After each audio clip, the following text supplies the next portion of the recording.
Hello students, इस 9th class के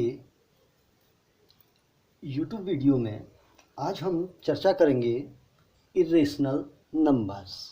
it means अपरिमेय संख्याएं। Now today topic is irrational number, it means अपरिमेय संख्याएं। In last topic we study about natural number, whole numbers, integers, and one more that is called rational number. Rational numbers. Natural number, whole number, and integer. Very easy topic. Now, topic is last topic is rational number. So, which numbers are called rational number? Those numbers which are in the form of p upon q, where q does not equals to 0 and p and q are what is integers. Okay. और हमने इसके अलावा rational number में एक चीज़ और सीखी थी, किसी भी नंबर को वो नंबर लाइन में कैसे इंडिकेट करते हैं। जैसे फॉर एग्जांपल हमने एक सीखा था ना 1/2 इक्वल होता है 2/4 इक्वल 3/6 इक्वल 4/8 इक्वल 5/10। ओके, अब हमने इन सारे नंबर को नंबर लाइन में कैसे रिप्रेजेंट करते हैं ये भी हमने कल सीखा था। तो उसमें हमने क्या चेक किया था कि जो 1/2 की पोजीशन है उसी पोजीशन पर 2/4 भी होगा, 3/6 भी होगा, 4/8 भी होगा और 5/10 भी होगा। क्यों? क्योंकि ऑल नंबर्स, देखो जितने भी हमारे नंबर्स हैं 2/4, 3/6, 4/8 एंड 5/10, वे रिप्रेजेंट किसको कर रहे हैं? 1/2 को कर रहे हैं। Why? Because the simplest form of 2/4 is 1/2, 3/6 simplest form is 1/2, so on. Clear? तो इसका मतलब ये जो हमारे बाकी सारे नंबर हैं वो रिप्रेजेंट किसको करेंगे? 1/2 को। तो हमने एक चीज़ और एक रूल सीखा था कि अगर किसी भी रेशनल नंबर को नंबर लाइन में अगर रिप्रेजेंट करना है तो जो p और q हैं वो कैसे नंबर्स होने चाहिए? को प्राइम नंबर होने चाहिए। किस टाइप के नंबर होने चाहिए? को prime. It means p and q में कोई भी कॉमन आपका फैक्टर नहीं होना चाहिए। ठीक है, p एंड q में कोई भी कॉमन फैक्टर नहीं होगा। ठीक है, that means p and q are called coprime integers. Clear? ये हमने सीखा था। आज हम इसी टॉपिक को आगे बढ़ाते हुए इर्रेशनल नंबर के बारे में सीखते हैं। ठीक है, तो irrational number, which number are called irrational number? So irrational numbers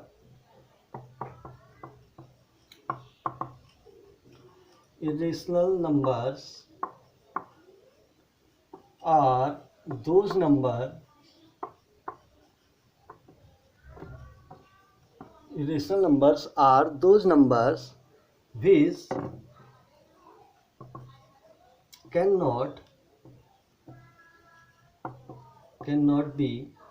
which cannot be written in the form of p upon q. Clear? तो so the definition of irrational number, irrational numbers are those numbers which cannot be written in the form of p upon q. Clear? And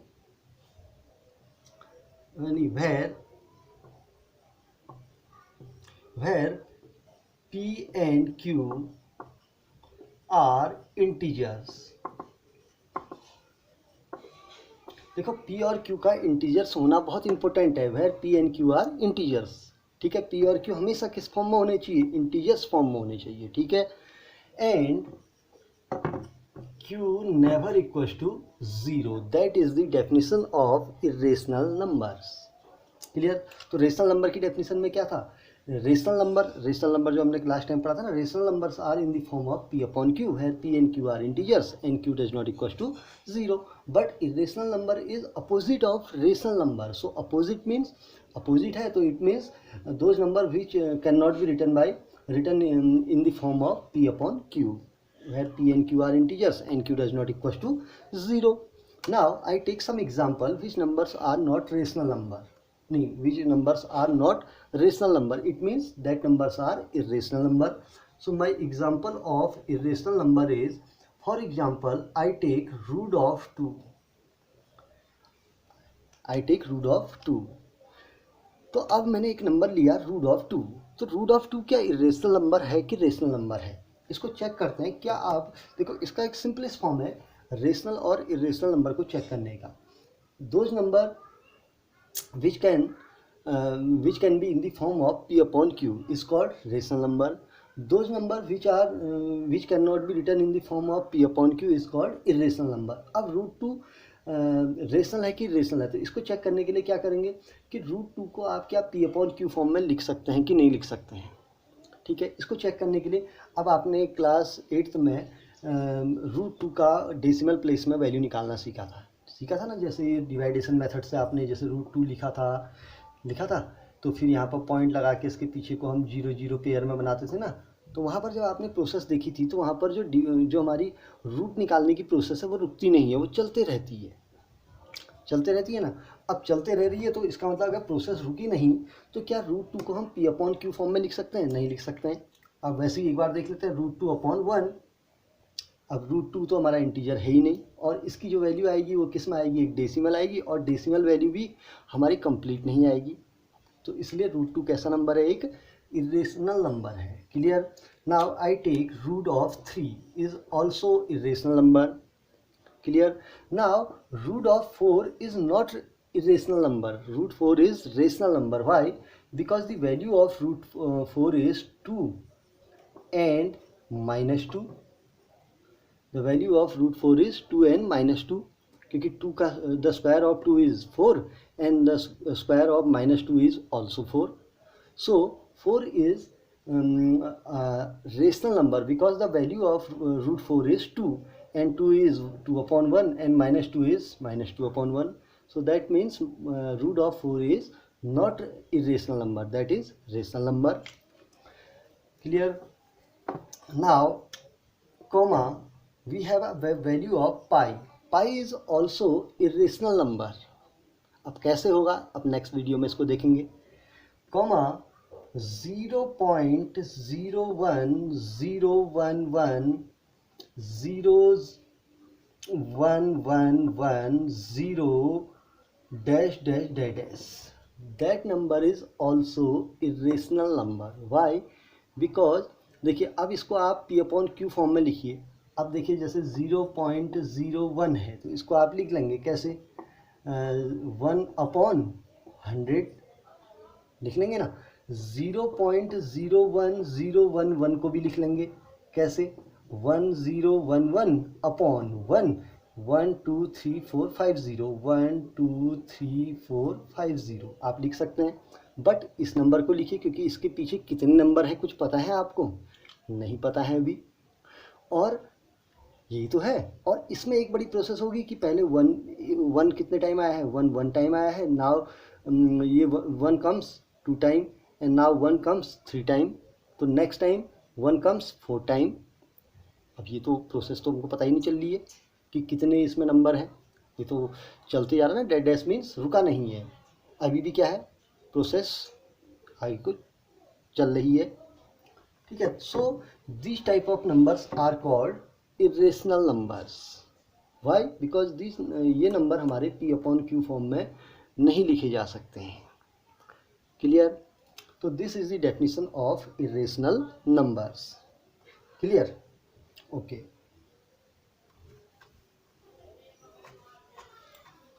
Now after that my topic is complete. देखो, rational number भी आपने पढ़ लिया and irrational number भी आपने पढ़ लिया. Now we have next number, that is real number. Real numbers. Okay. So इसको हम हिंदी में बोलते हैं वास्तविक संख्याएं.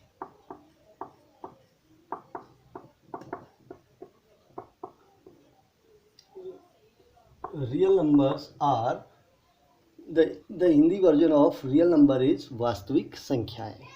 So which number are called real number? अर्थात वास्तविक संख्याएं कौन से नंबर होंगे? क्लियर। तो हमारे पास देखो रेशनल नंबर आ गए, क्या है, RATIONAL, rational numbers, rational number. अब देखिए रेशनल नंबर में तो सारे नंबर आ गए।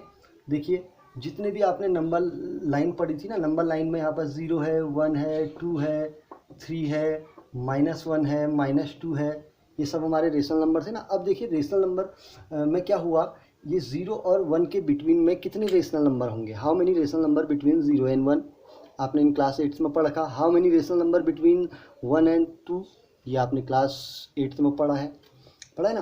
तो आपके ये बताइए किन्हीं भी the between of any between any two number how many rational numbers are, infinite number of rational numbers are any between any two numbers, between any two numbers we find infinite number of rational numbers.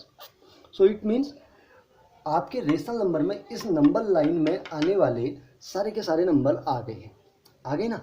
अब इसके अलावा इस number line में ही हमारे कौन होते हैं, irrational number भी होंगे, इरेशनल नंबर भी हमारे इसी नंबर लाइन के अंदर शो होंगे। अभी हम दिखाएंगे कैसे करेंगे, ठीक है। नेक्स्ट टॉपिक हमारा वही चलने वाला है, ठीक। तो हमारा क्या है कि रेशनल नंबर तो नंबर लाइन में आने वाले सारे नंबर आए हैं ना, जो हमने पढ़ लिए, क्योंकि कुछ नंबर क्या है इंटीजर हैं और कुछ some numbers are in fraction form, जो बीच बीच में आएंगे वो देखिए, जैसे इनके बीच में जो आएंगे वो सब कौन से नंबर होंगे, फ्रैक्शन फॉर्म के तो नंबर होंगे, जैसे 1/2 ऐसे नंबर तो आएंगे। ये जो फ्रैक्शन नंबर होंगे वो भी हमारे इसी रियल नंबर में एनी टू क्या होंगे, इंटीजर के बीच में होंगे ना। अब ऐसे ही इरेशनल नंबर भी हमारे इसी नंबर लाइन में ही क्या होंगे, कहीं ना कहीं पर होंगे, 100% होंगे, क्योंकि नंबर लाइन है तो नंबर लाइन में सारे रेशनल नंबर भी होंगे और इरेशनल नंबर भी होंगे ना। अब नंबर लाइन में ही हमारे रेशनल नंबर भी हैं, इरेशनल नंबर भी हैं, तो उन्हीं नंबर को हम क्या कहेंगे, रियल नंबर कहेंगे। तो अब रियल नंबर की हम डेफिनेशन बनाते हैं, ठीक है। The group of, so what is the definition, the group of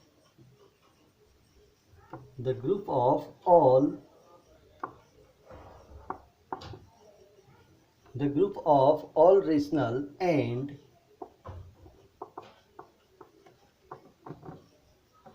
irrational number is called real number. Clear? The group of all rational number and irrational number is called real number. It means real number में आपके 2 type के number आ जाएंगे, कौन कौन से, first is rational number and second is irrational number. तो इसका मतलब हमारे कंप्लीट नंबर आगे ना, रेशनल एंड इरेशनल नंबर मिलके हमारे क्या बनाएंगे, रियल नंबर बनाएंगे। Clear? Any tough? Very easy. Clear? Now अब हमारा एक टॉपिक था, क्लियर है, ये डेफिनेशन को आपने नोट करना है, ठीक है। अब हम नेक्स्ट टॉपिक पर आते हैं। हमने एक चीज़ कहा था ना, इरेशनल नंबर को नंबर लाइन में शो करना सीखते हैं। So my topic is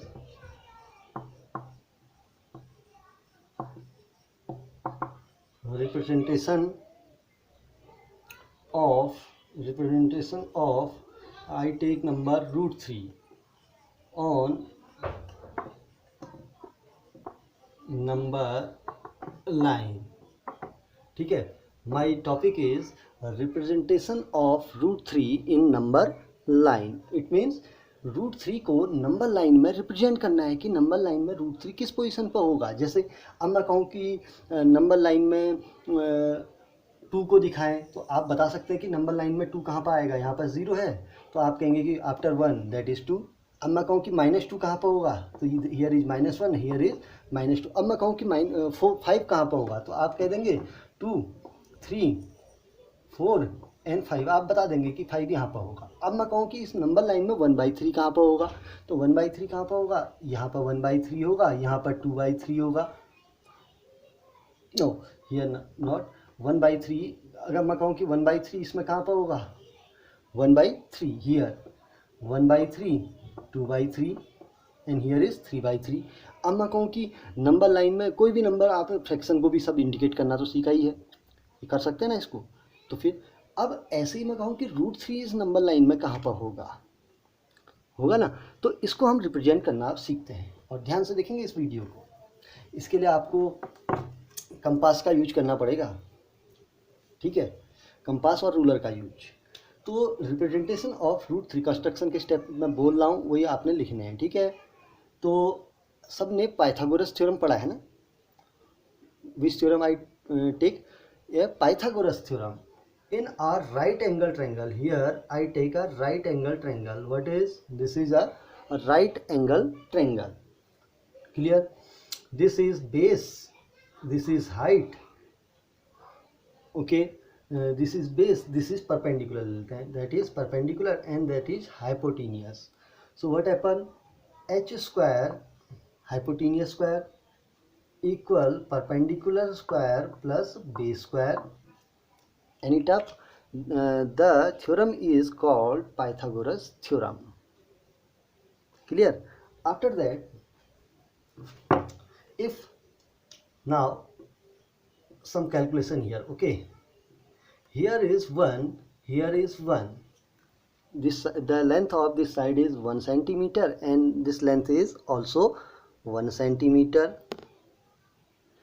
okay, that is 1 and that is 1. So what is the value of this side? So how you will calculate? You will use Pythagoras theorem. Hypotenuse square h square equals to 1 square plus 1 square.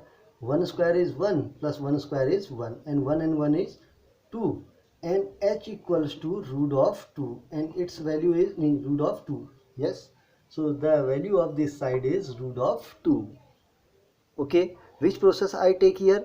I take here Pythagoras theorem, because hypotenuse square is perpendicular square plus base square. Clear? Now we take this process. Okay, now representation of √3 in number line. So at first you take your ruler. अब आपने क्या करना है? Ruler की help से एक straight line draw करनी है। अब मेरी थोड़ा सा स्ट्रेट नहीं हुई, थोड़ा सा और स्ट्रेट करते हैं, ठीक है। तो आपने with the help of ruler आपको एक लाइन को ड्रॉ करना है, ठीक है, स्ट्रेट लाइन, थोड़ा सा लंबा ड्रॉ करेंगे, ठीक। अब यहाँ पर को आपने एक पॉइंट को 0 लगाना है। अब आपने क्या करना है? 1 सेंटीमीटर की डिस्टेंस पर आपके वो होगा ना, वो रूलर पर 1 सेंटीमीटर पर 1 को इंडिकेट किया। The length of this is 1, here 2, here is 3, here is -1, here is -2, here is 4 and so on, here is 5, ऐसा ले लेते हैं, ठीक है। इधर को भी ये ले लिया। अब आपका क्या है? आपने क्या करना है? रूलर की हेल्प से 1 सेंटीमीटर की डिस्टेंस पर पॉइंट लगा लेने हैं। लगाए 1 सेंटीमीटर पर 1 लगाया, फिर 1 सेंटीमीटर आगे छोड़ के 2 आ गया, फिर 3, ठीक है, और लेफ्ट साइड को -1 -2 बना दिए, ठीक है। अब आपको रिप्रेजेंट करना है √3 को। तो अब आपको पता है ये डिस्टेंस कितनी है? 1, ये डिस्टेंस कितनी है? 1, तो 0 से 2 तक की डिस्टेंस कितनी होगी? 2, 0 से -1 की डिस्टेंस 1 सेंटीमीटर एंड 0 से -2 की डिस्टेंस भी कितनी हुई? 2 सेंटीमीटर। 2 सेंटीमीटर कैसे बनी? 1 + 1 = 2 होगी। ये तो क्लियर हो गया ना। अब √3 को रिप्रेजेंट करने के लिए ये जो आपका 0 पॉइंट है, ठीक है, आपने 0 पॉइंट को ध्यान में रखना है। तो आपका 0 पॉइंट से जो पॉइंट 1 यहाँ पर है, इस पॉइंट को आपने ए नेम देना है। इस पॉइंट 1 को क्या नेम देना है? ए। अब इस ए पॉइंट पर आपने एक परपेंडिकुलर ड्रॉ करना है। क्या बनाना है? एक perpendicular with the help of compass, नहीं, विद द हेल्प ऑफ देखो, अब कंपास से तो यहाँ पर बनाना टफ हो जाएगा ना, तो आप प्रोटेक्टर से बना लें। तो आपने यहाँ पर क्या बनाया? एक राइट एंगल बना दिया। क्या बना दिया? Right angle. किसकी हेल्प से बनाएंगे आप? With the help of protractor. Compass से बहुत वो हो जाएगा ना, टफ हो जाएगा, तो प्रोटेक्टर का यूज कर लें। अब उसके बाद ये जो लेंथ बनानी है, आपने जो राइट एंगल बनाना है उसकी लेंथ भी कितनी रखनी है? इस पॉइंट को हम नेम दे देते हैं इधर ए, दे दिया, ठीक है, या नेम इसको 1 दे दिया, इधर पर हम नेम लिख देते हैं ए, ठीक हो गया। अब इसकी लेंथ भी हमारी कितनी हो गई? 1 सेंटीमीटर हो गई, कितनी हो गई 1 centimetre, this length is 1 and this length is also 1 centimetre का बनाना है लाइन। अब उसके बाद ये पॉइंट जो बन गया वो हमारा क्या बन गया बी, तो ओ से बी को आपने क्या कर देना है ज्वाइन कर देना है, ओ से बी को क्या कर दिया ज्वाइन। अब देखिए ये डिस्टेंस कितनी है 1 और ये डिस्टेंस कितनी है 1, तो ये ट्रायंगल क्या बन गया, एक राइट एंगल ट्रायंगल बन गया। अब ये ट्रायंगल हमारा राइट एंगल बना तो ये लेंथ कितनी हो जाएगी बताइए, with the help of Pythagoras theorem, this is 1 and this is 1, so this distance is 1 square 1, 1 square 1, तो 1 + 1 is 2, and so this length is, the hypotenuse value is √2 with the help of Pythagoras theorem. This is √2. After that, because here my number is √3, after that at point B you will make a right angle here, 90 degree angle फिर से आपने point B पे बनाना है। So at point B you will make a 90 degree angle, क्या बनाना है 90 degree angle बनाया, clear. तो आपने एट पॉइंट बी पर फिर से क्या बना देंगे एक 90 डिग्री के एंगल को with the help of protractor बनाया, और इसकी लेंथ को भी हमने कितना रखना है बताइए 1 सेंटीमीटर रखना है, कितना रखना है 1 सेंटीमीटर रखना है। अब इस पॉइंट को हमने सी नेम दे दिया, ओ से सी को क्या कर दिया आपने ड्रॉ कर दिया, ज्वाइन कर दिया। अब देखिए आपका एक ट्रायंगल बन गया, देखिए ये बन गया ना, एक राइट एंगल ट्रायंगल बन गया। किस पॉइंट पे है राइट एंगल बी पे है, that point is O and here is C. So what is the length of O B length is √2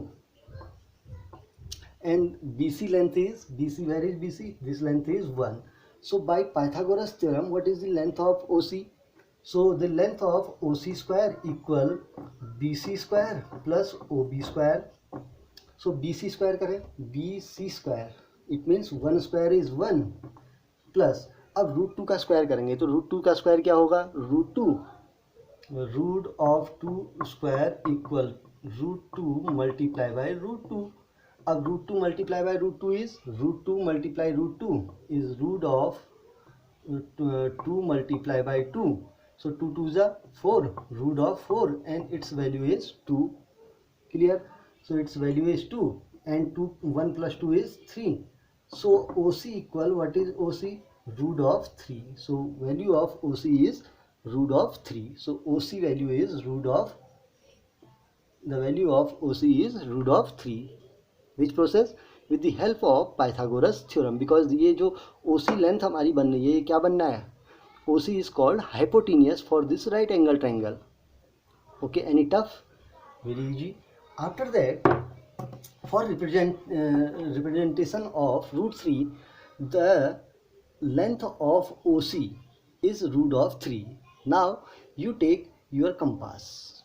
Okay, now आप आपने क्या लेना है कंपास लेना है, और उस कंपास को पॉइंट ओ पर रख के ओ से सी तक की डिस्टेंस को क्या करना है कंपास में मेजर करना है। देखो जैसे कंपास लिया, ये कंपास है, कंपास को पॉइंट ओ पर रखा और सेकंड पॉइंट को कहाँ पर रखा सी पर रखा और पॉइंट ओ को सेंटर लेते हुए आपने इस आर्क को लगा देना है, ऐसे लगा देना है। तो आपने पॉइंट सी को, पॉइंट ओ को क्या रखा सेंटर लिया, और ओ से सी तक की डिस्टेंस को किस में फिल करना है आपने कंपास में फिल किया, और इस डिस्टेंस को पॉइंट ओ को सेंटर रखते हुए देखो ऐसे ये ऐसे लगा देना है ना, किस पॉइंट से ओ पॉइंट से। तो आपने इस आर्क को यहाँ पर लगा दिया, ये लगा दिया, तो ये जो आर्क आया आपका, ये आर्क बना ना ऐसे करके बनेगा, देखिए ये यहाँ पर रखा और ये आर्क बन गया, ये बना।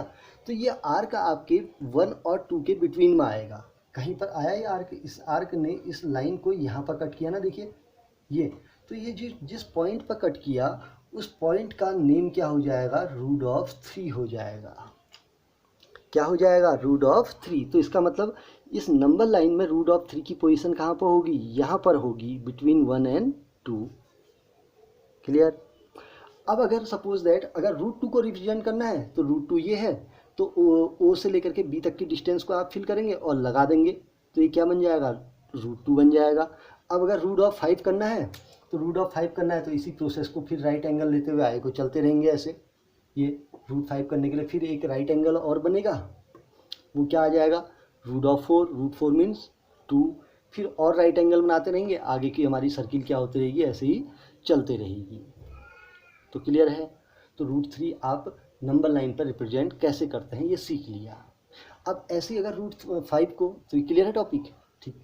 अगर √5 को अगर ड्रॉ करना है तो पहले आप फिर क्या करेंगे, यहाँ से एक राइट एंगल बनाएंगे। ये तो कंप्लीट हो गया। अब नेक्स्ट टॉपिक किसके लिए बता रहा हूँ, √5 के लिए। तो 1 सेंटीमीटर का राइट एंगल बनाया, फिर इसको यहाँ से क्या कर दिया, मिला दिया। तो ये जो लेंथ होगी ये क्या कहलाएगी, √4 वैल्यू 2 आप निकालना with the help of Pythagoras theorem. फिर उसके बाद यहाँ से फिर एक और राइट एंगल बनाया, दिस लेंथ इज़ 1, फिर ये निकला तो ये क्या बन जाएगा, √5। इस लेंथ को मेजर करेंगे और इस आर्क को इसके ऊपर से ऐसे लगा देंगे, तो यहाँ कहीं आएगा वो लेंथ क्या हो जाएगी, √5 हो जाएगी। तो इसको आप एक बार बनाइए। तो आप रिप्रेजेंट √5 ऑन नंबर लाइन।